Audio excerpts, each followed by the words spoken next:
চিত্রনায়ক শরীফুল রাজের সঙ্গে বিবাহ বিচ্ছেদের ১ বছর পূর্তিতে ডিভোর্স অ্যানিভার্সারি পালন করেছেন ঢাকায় সিনেমার চিত্রনায়িকা পরিমণি। সেই সঙ্গে শুকরিয়া আদায় করেছেন। শরীফুল রাজকে ভুল মানুষ আখ্যা দিয়ে বলেছেন, আজ আর সেই ভুল মানুষের কোনো অস্তিত্ব নেই আমাদের কারোর জীবনে।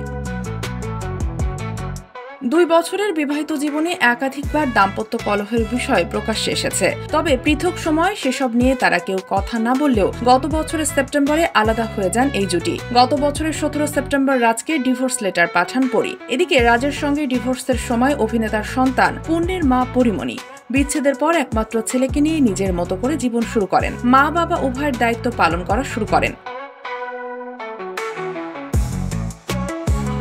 আবার চলতি বছরের মে মাসেই একটা কন্যা সন্তান দত্তক নেন অভিনেত্রী। সব মিলে ২ সন্তানের সঙ্গে দারুণ সময় কাটছে তার। এই অবস্থায় বিয়ে বিচ্ছেদের ১ বছর পূর্ণ হয়েছে চিত্রনায়িকা পরিমণির। এ কারণে অবশ্য নিজেকে শুভেচ্ছা জানিয়েছেন। একই সঙ্গে রাজের সঙ্গে সম্পর্ক থেকে বের হয় শুকরিয়াও আদায় করেছেন তিনি। মঙ্গলবার রাতে সন্তানের সঙ্গে একটি ছবি প্রকাশ করে ডিভোর্স অ্যানিভার্সারি পালনের কথা দেন পরিমণি।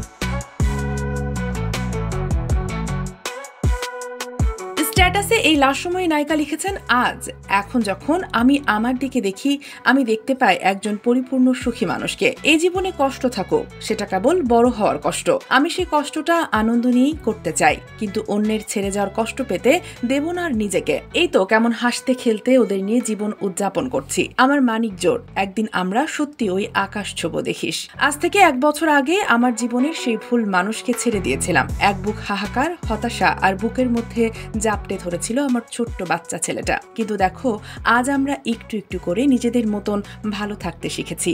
আজ আর সেই ভুল মানুষের কোনো অস্তিত্ব নেই আমাদের কারোর জীবনে, না সেটা আমার বা আমার ছেলের। শুকরিয়া, আমরা ভালো আছি। হ্যাপি ডিভোর্স অ্যানিভার্সারি পরি।